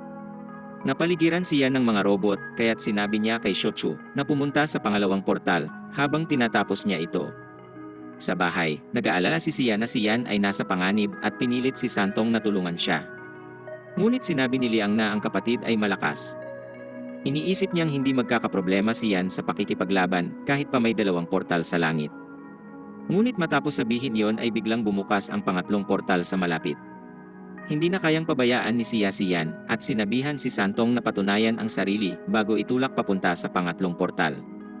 Nang mapansin niyan ang bagong portal, nagpasya siyang gamitin ang buong kapangyarihan upang tapusin ang lahat. Pinakawalan niya ang apoy na nakaselyo sa sandata para patalsikin ang mga robot na umaatake. Pagkatapos ay nabalot siya ng apoy at pinuksa ang lahat ng mga robot bago hamunin ang kanilang boss. Napagtanto ng boss na hindi niya kayang lumaban rito kaya't nagpadala siya uli ng mga robot bago tumakas palayo. Habang si Yan, Shachu, at Santong ay lumalaban, hindi mapigilan ni Sia na mag-alala para sa kanila. Gayunpaman, napansin ni Liang ang pattern sa pagbubukas ng mga portal at napagtantong ang susunod ay maaaring sa likod mismo ng bahay. Sumampa siya sa rooftop at sinamon ang kanyang mecha spirit na si Liuyu upang magtayo ng patibong para sa kalaban. Ang kanyang prediksyon ay sobrang husay na maaari na siyang kumita ng malaki sa fantasy sports. Isang portal ang bumukas mismo sa tabi ng bahay at iniutos ni Liang sa espiritong gamitin ang ultimate attack at magpaulan ng kidlat. Inatake niya ang mga robot sa portal at hindi ito binigyan ng pagkakataong pumasok sa Demon Street. Tapos na rin si Santong sa tungkulin at namangha siya sa kakayahan ni Liang. Natalo na rin ni Shachu ang huling mga robot sa kanyang panig at si Yan ay nanalo na rin sa kanyang laban. Si Sia na patuloy na nanonood sa lahat na parang walang silbing dekorasyon ay nalungkot na wala siyang naitulong. Nang subukan siyang pasayahin ni Liang at sabihing patuloy nila siyang poprotektahan kahit sa hinaharap, ay lalo siyang nanlumo. Ayaw niyang maging mahinang babae na laging kailangang protektahan ng mga lalaki. Sinabi ni Sia na wala siyang silbit dumating naman si Yan para sabihing tama siya. Sinabi niyang napakahina nito para manatili sa mundo ng tao at pumunta sa Demon Street. At kahit na sobrang tanda na niya para matutunan ang pagsamon ng espiritu, siya'y sumusubok pa rin. Pagkatapos, pinuri niya ito at sinabing kahit siya'y mahina at walang silbi, hindi siya sumuko. Ngunit dahil siya'y babae, walang ibang narinig si Sia kundi ang tungkol sa edad. Dumating si Santong at binanggit na ang magkasintahan, ay nagtatalo na naman at pareho silang nagalit sa sinabi nito. Pinunto niyang bagamat natalo nila ang mga kalaban ngayon, malinaw na may kakayahan ang Crown na pumasok sa Demon Street kahit kailan nila gusto. Napaisip si Yan kung paano nila nagamit ang ibang Hell Street papunta sa teritoryo niya at kung anong ginagawa ng ibang mga pinuno. Umalis si Santong upang magsiyasat, ngunit sa pagpasok niya sa lagusan, nakita niyang ang labasan papunta sa human realm ay sarado. Samantala, may ideya si Liang at naisip niyang ang mga portal ay nasa 4 na kardinal na direksyon na tila gagamitin ng mga ito upang gumawa ng isang uri ng selyo. Dito'y binati niya muli ang sarili nang biglang magpakawala ang 4 na portal ng malakas na beam ng espiritual na enerhiyang nagtipon direkta kay Sia. Ang beam ay nagtungo sa lupa at mabilis na kumilos siyan para iligtas si Sia mula sa pagtama nito. Gayunpaman, hindi yon isang atake, kundi upang ipadala ang nakatagong sandata ng Crown sa Rakshasa Realm. Napansin niyan at Sia ang demonyong lobo na may 3 ulo sa harap nila at binalaan sila ni Shochu na ang halimaw na yon ay napakalakas. Ang lobo ay may matinding galit at sa pag-ungol nito ay nanginig si Sia. Tinanong niya kung paano nakapasok ang halimaw sa Demon Street at sinabi niyan na hindi yon mahirap. Ang mga barrier sa paligid ng mga Hell Street ay hindi mahirap basagin, kaya ang mga halimaw tulad nito ay siguradong madadalian sa pagpasok. Gayunpaman, iniisip ni Liang na ang halimaw ay uslak para pumasok ng mag-isa sa Demon Street, kaya marahil ay mayroong utak sa likod nito. Ang halimaw ay sumugod sa lungsod at nagsimulang umatake sa mga tao. Lahat ay tumakbo palayo, ngunit isang babaeng nagtatago sa eskinita dahil sa takot ang natagpuan. Ang halimaw na lobo ay malapit ng makapagmeryenda nang biglang dumating siyan upang kumprontahin ito. Sinubukan ng halimaw na umatake, ngunit sinipa ito niyan bago pa ito makagawa ng kahit ano't kasabay na sinagip ang babae. Naalala niya sa babae ang kaibigang si Ryu, at sa pagbaling ng atensyon, ang halimaw na lobo ay umatake gamit ang hiningang apoy. Maswerteng sinagip siya ni Shachu, at sinabi niyan sa babaeng tumakbo't magtago. Si Xia at Liang ay nanonood sa laban, at sinabi ni Liang na pinoprotektahan na ng kapatid ang Demon Street mula umpisa, kaya nagagalit ito kapag may mga nagsisimula ng gulo sa kanyang teritoryo. Sa daon-taon, patuloy ang laban niyan at Shuchu sa halimaw na lobong bumubuga ng apoy. Inatake nito si Shachu ng hiningang apoy, ngunit nagawa niyang salagin ito at sinugod niyan ang lobo bago ito muling makagamit ng apoy. Gayunpaman, siya'y nag-iisang tao lang at ang lobo ay may 3 ulo kaya't nahirapan siya. Dahil sa laban, nawalan ng pag-asa ang isa sa mga espiritong nagtatagot biglang naging masamang espiritu. Inatake niya ang babae sa tabi niya, ngunit maswerteng napansin ito niyan at pinigil ang lalaki para makatakas ang iba.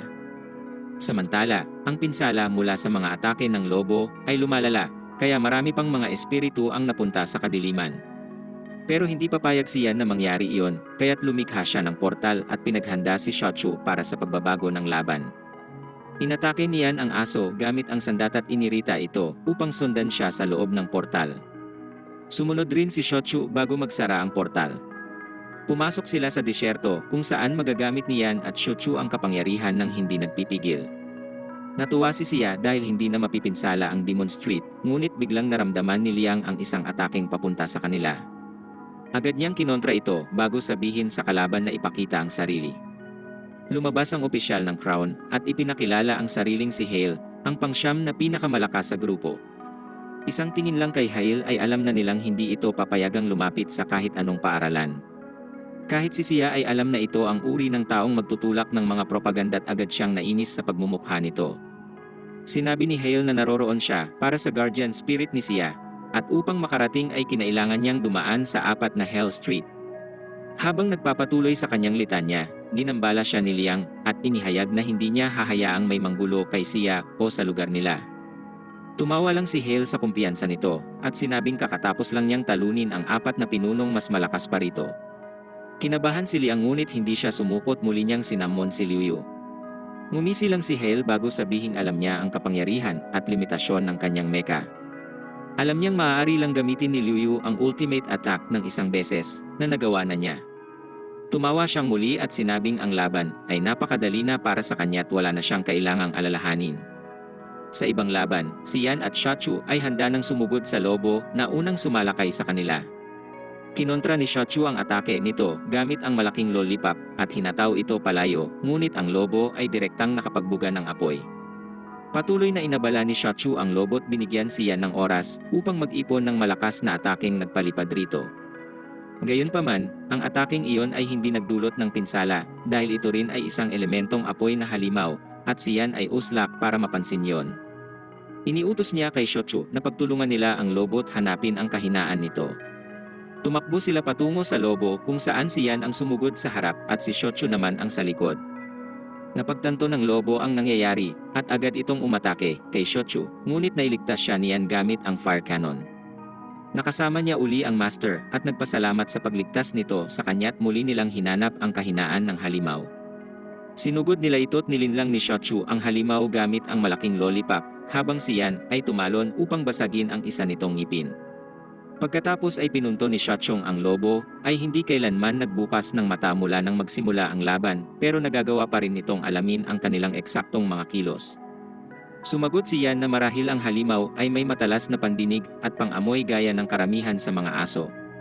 Tinanong ni Shachu kung anong dapat nilang gawin at sumagot siyang dinala talaga niya ang halimaw sa disyerto, dahil iyon ay espesyal na dimensyong nakalimutan ng bahagi ng Hell Street. May mga portal ang bawat Hell Street doon, at naisip niyan na hindi nito masusundan ang kanilang amoy kung gagamitin nila ang mga portal sa pag-atake. Iniutos niya kay Shotsu na linlangin ang halimaw at tumakbo ito palayo habang tangan ang sandata. Sumunod ang lobo at si Yan ay sumakay dito upang alamin kung anong sunod nitong gagawin. Ang lobo ay nagbuga ng apoy kay Shotsu na biglang naglaho sa isang portal at pagkatapos ay sumalakay si Yan mula sa itaas bago tumalon sa isa pang portal. Narating niya ang isa pang Hell Street at inatake ang lobo mula roon ngunit ito ay nakaiwas at nakatakas. Sinundan ito ni Yan at Shotsu sa ibang mga dimensyon at dinaig pa ang mga pelikula bago sila makapaglunsad ng biglaang mga atake rito. Nagawa nila itong pabalikin sa disyerto, ngunit napansin nila ang kusang paggaling ng mga sugat ng lobo. Napagtanto nilang ang lobo ay isang guardian spirit na kayang pagalingin ang sugat gamit ang espiritual na enerhiya at para matalo ito ay kailangang tapusin ang spirit host. Samantalang sa Demon Street, si Liang ay nahihirapan sa laban kay Hale at lumabas si Sia dahil nag-aalala siya para dito. Sinabi niya ritong magtago kung saan hindi siya makakasagabal at sumunod naman siya.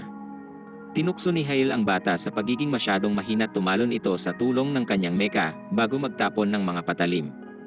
Agad itong naiwasan ni Hale at lumitaw sa likod ni Liang bago pa ito makakurap. Sa tulong uli ng mecha, ay nakaiwas si Liang ngunit nahihirapan na siyang gumalaw dahil sa pinsala.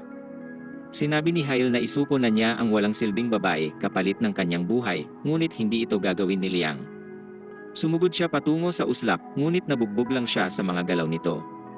Dahil wala ng ibang opsyon, sinabi niya kay Sia na kainin ang bahagi ng banal na puno upang mapalaya ang guardian spirit at labanan ang uslak. Sumunod siya tumakbo sa puno ngunit biglang napahinto dahil iniisip niyang hindi matutuwa si Yan at hihingi ito ng kapalit sa kanyang gagawin. Sinabi ni Liang na bilisan ang pagkilos dahil mas maigi nang maging alila siya ng kapatid kaysa pag-eksperimentuhan nila Hale at kanyang grupo. Naintindihan niya at kumuha ng kapiraso sa banal na puno. Tinuring niya itong parang ipinagbabawal na chocolate, at ito'y nakakadiri na parang kumakain siya ng pinakaayaw niyang gulay. Gayunpaman, gumana ang kapiraso ng banal na puno at biglang umusbong ang espiritual na enerhiya kay Sia. Natanggap ng kanyang guardian spirit ang enerhiya at binasag ang kadena. Sumigaw si Sia sa nakakabaliw na espiritual na enerhiyang lumabas mula sa kanyang katawan na nagpaliwanag sa buong Demon Street. Lahat ay pinalipad ng puwersang mula sa enerhiyang iyon at dito lumitaw ang kanyang guardian spirit. Makikitang wala itong kontrol at iniisip ni Sia na dahil ito sa pagkakakadena ng masyadong matagal. Ngunit nang ang espiritu ay nagsimulang umatake gamit ang kanyang bibig, napagtanto ni Sia na katapusan na nilang lahat. Biglang may tumamang fireball sa ulo ng espiritu na lalo nitong ikinagalit. Lumingon siya upang tingnan kung sino ang naglakas loob na atakihin siya at nang walang makita ay sinugod niya ang puno.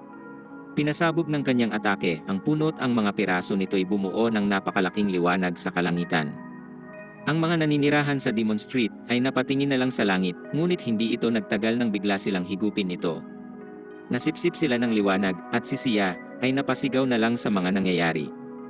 Nagbigay ng sagot si Hale at sinabing ang banal na puno ay nagsisilbing border ng mundo ng mga multo at Hell Street at ngayong ito'y wala na, ang mga espiritu ay direkta nang makakapasok sa mundo ng mga multo. Sinabi niya ngayon ay magdurusa ang parehong mundo at sinabihan si Sia na sumama sa kanya kung gusto niyang mabuhay. Masyado siyang uslak upang magdesisyon para sa sarili at tumingin kay Liang ngunit masyado itong abala sa pagkapit sa bato para sa kanyang buhay. Ang realisasyong si Liang ay hindi tao kundi isang espiritu ay tumama sa kanya at lumapit siya para iligtas ito. Nakabitaw ito sa bato't lumipad palayo, ngunit nahawakan niya ang kamay nito sa huling sandali. Nangako siyang pananatilihin itong ligtas anuman ang mangyari. Napaisip si Sia kung nasaan si Yan ngayong kailangan siya, ngunit ito'y abala sa lobong may 3 ulo na may kapangyarihang gamutin ang sarili. Inutusan niya si Shotsu palibutan ang lobo ng apoy dahil tatapusin na niya ito gamit ang pinakamalakas na atake. Sumunod ang espiritu at lumikha ng apoy sa paligid ng lobo. Tumalon si Yan upang ilunsad ang kanyang espiritual na kanyon, ngunit biglang nawala ang lobo at makikita ang haligi ng liwanag sa malayo. Nagtaka si Yan kung anong nangyayari at tinawag si Shotsu, ngunit natuklasang wala ito. Sinubukan niyang bumalik sa bahay gamit ang portal, ngunit sa mortal na mundo siya napunta. Bumalik siya sa isa pang portal at nakarating naman sa mundo ng mga sirena. Napagtanto niyang ang dimensyon ay depektibo at nakakabaliw at walang paraan upang siya ay makabalik sa bahay. Ang tangi niyang hangarin ay maging ligtas ang kapatid, na nakakapit naman kay siya ng buong lakas para hindi siya mahigop sa mundo ng mga multo.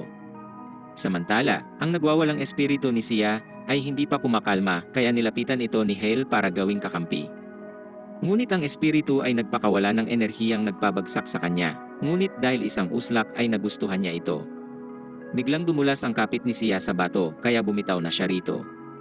Nagawa niya pa ring hawakan ang kamay ni Liang, na nakita ni Hale bilang pagkakataon para patirin siya't paliparin. Sa ibang lugar, si Yan ay pumasok sa portal na nagdala sa kanya sa silid na puno ng mga talisman at nakita si Santong na nakaluhod. Tinanong niya kung anong ginagawa nito habang nagkakagulo ang Demon Street. Gayunpaman, nang hawakan niya ito'y bumagsak si Santong at napagtanto niyang matagal na itong patay. Napansin niyan ang mga kakaibang marka sa mga talisman na nasa lapag at nakita ang isang mensahe mula kay Santong na sinasabing siya'y inambush at labis na nasugatan. Sinulat niya na hindi lang ang crown ang natatanging humahamon sa otoridad ng mundo ng mga multo dahil may ikatlo pang puwersang umusbong. Napagtanto niya na ang Santong na kanyang nakita sa nakaraang mga buwan ay impostor at agad siyang bumalik sa portal na kanyang pinanggalingan. Pagbalik sa Demon Street, si Sia ay hindi pa rin nahihigop sa mundo ng mga multo dahil nagawa niyang makakapit sa buhok ni Hale. Sinabi niya ritong bumitaw, ngunit nang hindi ito nakinig, inatake niya si Liang. Nabitawan ito ni Sia at ginawa niya ang lahat upang abutin ito nang siya'y higupin sa liwanag ngunit wala itong nagawa. Gayunpaman, dumating si Yan upang iligtas sila't hinawakan ang kamay ng kapatid at hinila pabalik bago mangakong hindi na niya ito hahayaang mapahamak muli. Naluha si Sia at pagkatapos ay tinanong niyan si Liang kung anong nangyayari. Ipinaliwanag niyang hindi niya napigilan si Hale at hiniling kay Sia na kainin ang banal na puno ngunit ang kanyang espiritu ay sinira ang lahat at pinasabog ang puno. Galit si Yan sa kanya, ngunit hiniling ritong bantayan si Liang dahil haharapin niya ang uslak na kalaban. Tinawanan siya ni Hale habang ipinapahayag na ipapakita niya rito ang tunay na kapangyarihan ng mataas na level na spirit host at sinamon ang lobo na kanyang espiritu. Gumamit siya ng ipinagbabawal na teknik at naging isa sa kanyang espiritu, ngunit sinabi niyan na mas madali niyang tatalunin ang anyong ito. Sumalakay agad si Hale at pinaatras siya. Kumontra siyan gamit ang sandata, ngunit pinalihis ito ni Hale sa espiritu ni Sia, na nagalit at ginamit ang kapangyarihan dito. Swerteng dumating si Shachu upang protektahan ang kanyang master. Sinabihan siya niyan na harapin ang nagwawalang espiritu habang nilalabanan niya ang maruming unyon ng tao't halimaw. Sumugod si Shachu sa espiritu ni Sia at sinalag ang atake nito't binigyan ng mga suntok habang si Hale na may umatake kay Yan ng mabilis. Iniwasan nito ang mga atake ng kalaban at nagawa niya pa itong patrasin. Gayunpaman, ginamit ni Hale ang madilim na espiritual na enerhiya at kahit nasalag ito, si Yan ay tumalsik pa rin. Agad nagtungo si Hale sa likod nito't pinabagsak ito sa lupa at sinabing siya'y dismayado. Gayunpaman, iyon ay isang pagkakamali dahil ang mga benda sa sandata niyan ay kumalas, na nagpapakitang ito ang sinaunang relic ng kanilang pamilya at ginamit ito ni Yan upang tawagin ang kanyang pangalawang espiritu. Si Hale ay napaatras at napagtanto niyang si Yan ay espesyal na taong may katawan ng mandirigma na maaaring mag-utos ng higit sa isang espiritu. Sinabi niyan sa kanyang kumalma sapagkat hindi niya lalabanan ang espiritu dahil tinawag niya ito upang ipaharap sa nagwawalang espiritu. Ang pangalawang espiritu ay nagmadali upang tulungan si Shachu at inihayag niyan na maaari na niyang gamitin ang buong lakas. Inatake niya si Hale habang ang kanyang mga espiritu ay pinagtutulungan ang kay Sia mula sa magkabilang gilid. Ang nagwawalang espiritu ay nagpakita ng ilang mga galaw upang harapin ang dalawa, ngunit wala itong nagawa sa mas malalaki at mas malalakas na espiritu. Sa inis, pinakawalan niya ang kapangyarihan sa lahat ng direksyong halos tumama kay Yan. Ginamit ni Hale ang pagkakataon para sumugod, ngunit ang pangalawang espiritu niyan ay tumulong sa kanya at sinampal ang uslak sa lupa. Pagkatapos ay sinuntok niya ito ng buong lakas at si Hale ay sobrang natakot na napahiwalay siya sa espiritu. Pinabagsak ng pangalawang espiritu niyan ang lobo sa lupa at handa nang tapusin ang kalaban, ngunit sinabi niyan na tulungan niya si Shachung nahihirapan. Sumunod ito't umalis at pagkatapos ay lumapit si Yan sa natatakot na si Hale at sinabing wala siyang tsansang manalo dahil hindi lang dalawa ang kanyang guardian spirit kundi 7. Naihi si Hale nang marinig ito't sumakay sa kanyang lobo para tumakas. Sinabi ni Sia kay Yan na sundan ito pero wala na siyang lakas para humabol matapos magsamo ng dalawang espiritu. Naisip niyang ang pagkontrol sa espiritu ni Sia ay mas mahirap kaysa sa inaasahan ng biglang nagpakita ang Peking Santong. Pinadala niya ang mga talisman sa langit at tinawag ang isang espiritong may palayok. Ang espiritu ay lumundag at inilagay ang higanteng palayok para takpan ang liwanag at pahintuin ang pagtangay ng mga espiritu sa mundo ng mga multo. Nagtanong si Sia kung bakit ngayon lang ito't sinabi niya na ito ay isang peke na pumatay sa totoong santong. Tumawa lang ito na siya'y nabisto, ngunit wala na siyang pakialam doon dahil nakamit na niya ang layuning masira ang banal na puno. Nalungkot si Sia na naging kasangkapan siya sa pakana ng Peking Santong, ngunit sinabi nitong dapat siyang magpasalamat dahil kahit papano'y nagkaroon siya ng silbi. Pagkatapos ay ibinunyag nitong ang banal na puno ay maaaring maibalik sa pamamagitan ng pagtitipon ng mga piraso mula sa iba pang banal na puno sa ibang Hell Street. Paalis na ito, ngunit pinigilan siya niyan. Sinabi ng Peking Santong na wala na siyang kakayahang lumaban matapos ang pagsamon sa dalawang guardian spirit. Biglang sumikat ang araw at ang sinag nito'y tumama sa espiritu ni Sia at ang madilim na enerhiya nito'y napawi bago ito bumagsak at maging normal na espiritu. May kabang lumapit si Sia rito, ngunit nagulat siya nang bumangon ito. Marahan siyang hinawakan ng espiritu at sinabing kamukha nito ang dating kakilala, pero hindi naintindihan ni Sia ang ibig niyang sabihin. Bigla siyang tumingin kay Yan na halos hindi na makatayo at agad niyang hiniling sa espiritong ibigay rito ang eliksir ng pagkabuhay. Sinabi ng espiritong ilang libong taon ang dinugol upang gawin ang elixir, at naibigay na niya ito sa iba sa nagdaan na mga taon. Wala nang interes si Santong sa kanila dahil wala nang elixir ang espiritu at nagpaalam na siya bago tumakbo palayo. Nainis siyan dahil tinulungan nila si Sia para sa wala, at ang nagawa na lang nito'y humingi ng tawad kay Liang. Ngumiti lang siya habang sinasabing magandang balita iyon dahil kung walang elixir, hindi na siya tutugisin ng crown at makakapamuhay na siya ng normal. Gayunpaman, tumanggi si Sia at ipinahayag na bubuuin niyang muli ang banal na puno dahil espiritu niya ang sumira nito. Humingi siya ng tawad sa magkapatid at ipinahayag ng espiritu na mananatili ito sa kanyang tabi para protektahan siya. Tinanong niya ang pangalan nito at sumagot na siya'y tinatawag na Lei Xuanyuan.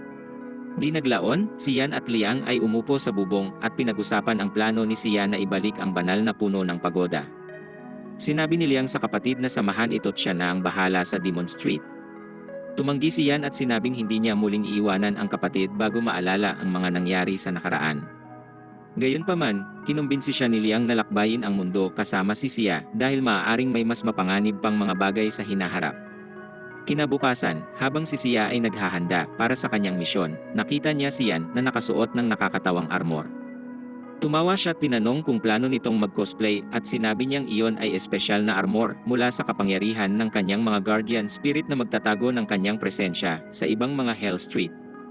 Sinabi niya kay Sia na lumikha rin ng armor para sa sarili at ipagawa ito sa espiritu. Sumunod ito't lumikha ng espesyal na armor para sa kanya.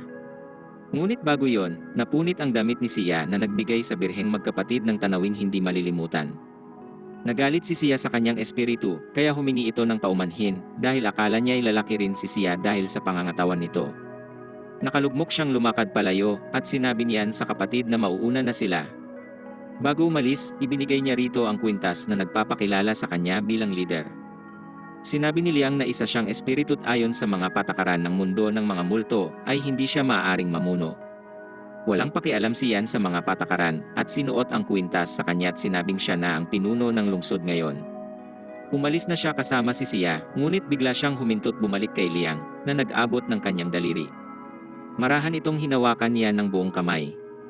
Pinaalala nito ang lahat ng pagkakataong hawak niya ang daliri ng nakatatandang kapatid at medyo kakaiba dahil mas malaki na siya dito ngayon. Sinabi niya kay Liang na antayin ang kanyang pagbabalik bago umalis at maglakbay kasama si Sia.